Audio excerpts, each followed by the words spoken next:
মেয়েদের জীবনটা কত অদ্ভুত না? যতই সাজাতে চাই কেন যেন এলোমেলো হয়ে যায়। নিজের জীবনের সঙ্গে খুঁজে পাওয়া কি এতটাই সোজা? বড়লোক হলেই কি সে মানুষের মতো মানুষ বা সুপুরুষ হতে পারে বা ভালো স্বামী হতে পারে? হ্যালো গাইজ, আসসালামু আলাইকুম।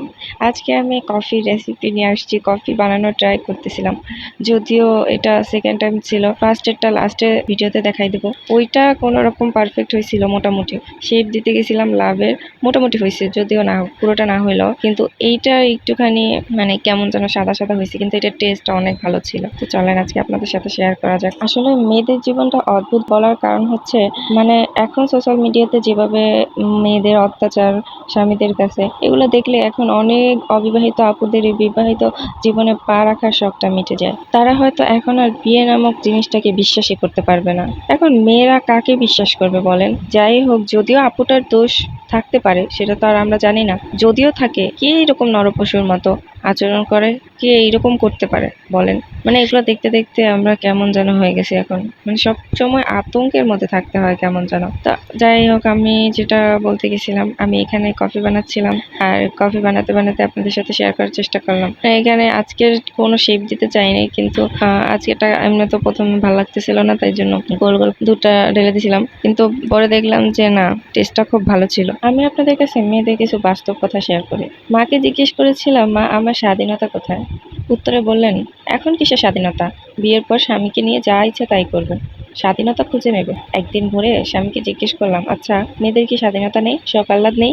উত্তর একটাই, বিয়ের আগে যা করেছো করেছো, এখন করা যাবে না। লোকে কি বলবে? ছেলে মেয়েদের মানুষের মতো মানুষ করো, পরে যা ইচ্ছে করতে পারবে। আজ আমার ছেলের বয়স 20-তে পা দিল। বললাম, আচ্ছা বাছা, মায়েদের স্বাধীনতা কোথায় বলতে পারিস? ছেলেটা আমার মস্ত বড়, গম্ভীর মুখে উত্তর দিল হেসে, বলল, এখন কি আর ওই বয়স আছে নাকি যা ইচ্ছে করবে?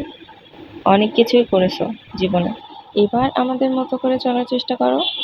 জানেন আপনি, মেয়ে মানুষের স্বাধীনতা হয় না, ঘর হয় না, তারা মানিয়ে নিতে নিতে আর স্বার্থের সবটুকু দিতে দিতে মৃত্যুবরণ করে। একজন মায়ের মুখে শোনার গল্প। সত্যি আমরা কেন এভাবে ভাবি না? আসলে এটা ভাবার কিছু নাই।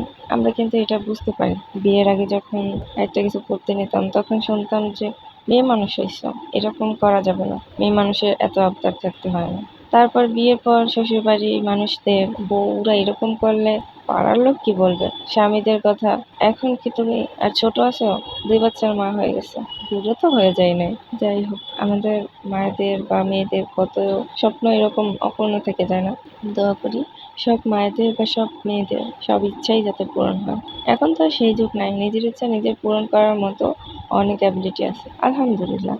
আমার হাজব্যান্ড আমার সব কথায় সম্মতি জানায়। আমি শুধু ওই আপুদের কথা ভাবি যাদের হাজবেন্ডরা এরকম করে। আল্লাহ কোনো আপুদের বা কোনো মেয়েদের জীবনে যেন এইরকম হাজবেন্ড না দেয়। আপুটার সাথে কিছুদিন আগে এই ঘটনা ঘটলো তার নিজের স্বামীর দ্বারা। তো সবাই ভালো থাকবেন। আমার সাথে থাকার জন্য আপনাদের অনেক অনেক ধন্যবাদ। আমার কথাগুলো খারাপ লেগে থাকলে মাফ করবেন, আর ভালো লেগে থাকলে শেয়ার করবেন, কমেন্ট করবেন, ফলো দিয়ে রাখবেন। আল্লাহ হাফিজ।